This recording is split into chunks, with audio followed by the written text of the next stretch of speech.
We have all been waiting for this, as one of the Habs' top defensive prospects, Bogdan Konyushkov, just revealed his plans for this summer, and they involve visiting Canada. We have to dive into the report about him and Canadiens development camp and what he plans to do there, but we also have a report out of Winnipeg about Nik Ehlers and how one of the Athletics writers links the Montreal Canadiens as a team that could likely be interested. We have a bunch of great stuff to get into on this episode of Habs Digest. Oh, I love the Bogdan stuff, but that's going to come a little bit later. You know, we are presidents of the Bogdan Konyushkov fan club here at Habs Digest, and I hope you're a member, but we do have to start off with Nik Ehlers. Now, look, I know Nik Ehlers, he's one of these guys that we've talked about a lot right now. He's not a center. I know. He's not a 2C. That's not what he is. He's a winger, but right now, there's a lot of talk about his future in Winnipeg, and there's certainly a lot of suitors that are going to come in for him. And this recent great article, by the way, that you should check out, talks about a bunch of other teams, linked down below, as always, by Shayna Goldman and Murat Ates, which NHL teams should be interested in Nik Ehlers in free agency. Now, this is an article for The Athletic, some of the top Winnipeg Jets insiders, and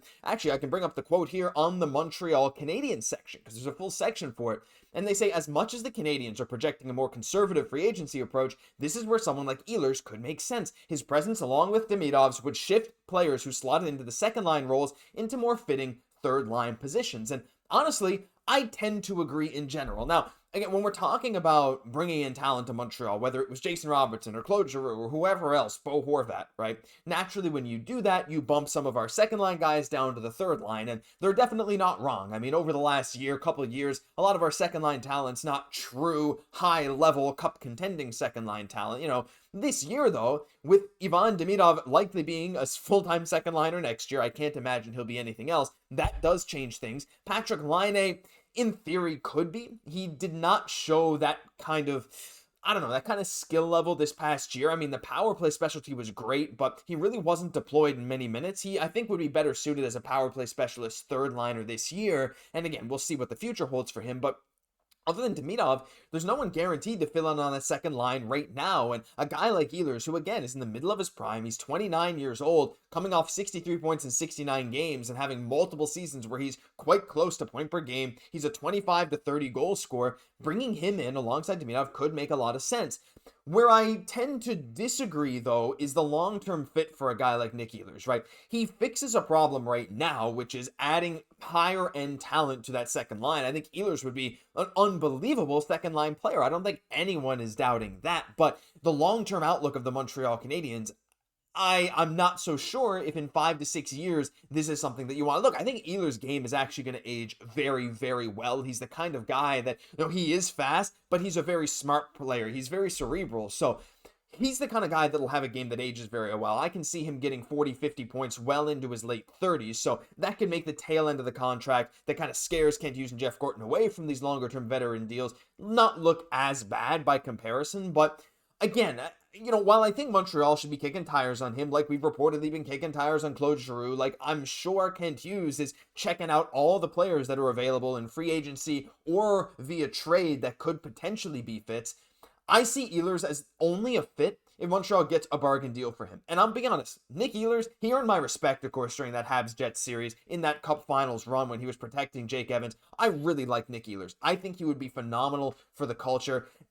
However, again, I think at the price point, I think there's going to be other teams that are willing to offer him longer term and more money. Just like we saw with Jonathan Marchessault last year, Montreal only wanted to go to 3 years for him. He signed a 5-year deal in Nashville, and now he's reportedly on his way out as well. So while I do love entertaining the idea of Nik Ehlers, and we're hearing Montreal linked to him, even from the Jets reporters, like, hey, Montreal should be interested in him.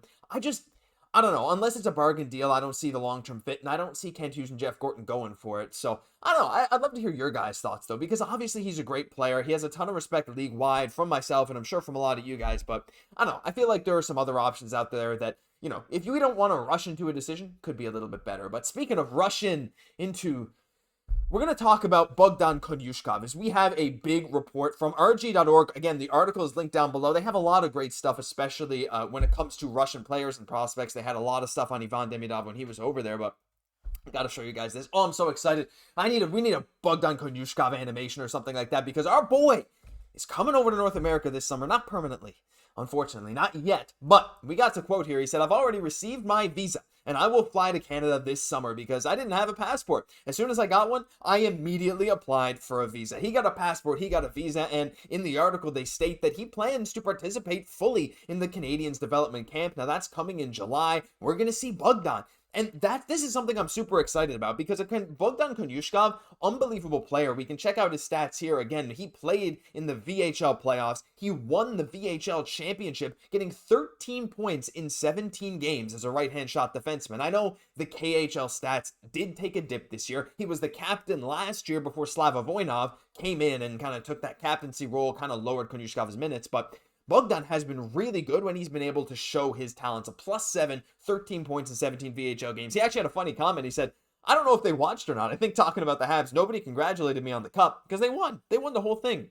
But I think they know what kind of player I am. We only communicate about practical on-ice stuff. And look, I mean, Bogdan, again, he was a later pick. He was a 4th-round draft pick a few years ago, and he did sign that 3-year deal with Torpedo. But next year was the last year of that deal. So to have him coming over to Montreal now actually kind of complicates things on the defensive end here right now. Throws a bit of a wrench into our plans because Bogdan does project, at least in my eyes, and I'd love to hear your guys' thoughts as well, as a guy who can be like a bottom pairing defenseman, bottom 4 defenseman. I don't see him really being a, long-term 20-minute-a-night second pairing guy, but I do think he could be a depth defenseman. Again, the dude was the captain of his own KHL team at the age of 21 in that 23-24 season. You see the C there by his name, right? I mean, he was the captain. 28 points as a young defenseman in the KHL is really, really good.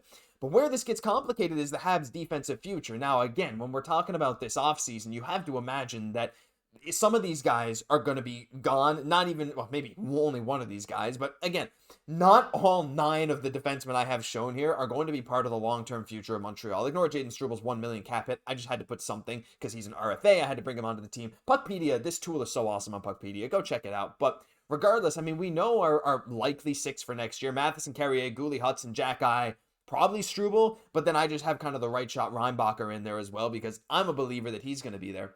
But a guy like Engstrom, a guy like Logan Mailloux are both showing very, very good progress in the AHL, though I know lately Logan Mailloux has been getting on fans' bad sides for some pretty interesting decisions, some not great decisions there, but when we look at Bogdan Konyushkov and how he fits into the picture, again, he's a right shot defenseman. Now, he's not huge. He's only about 6 feet tall, 5'11", 6 feet, and he's not the heaviest. I mean, Hockey DB has him at 176. I believe that was a weigh-in from a few years ago, though, so it wouldn't surprise me if he was closer to 180, 190 now.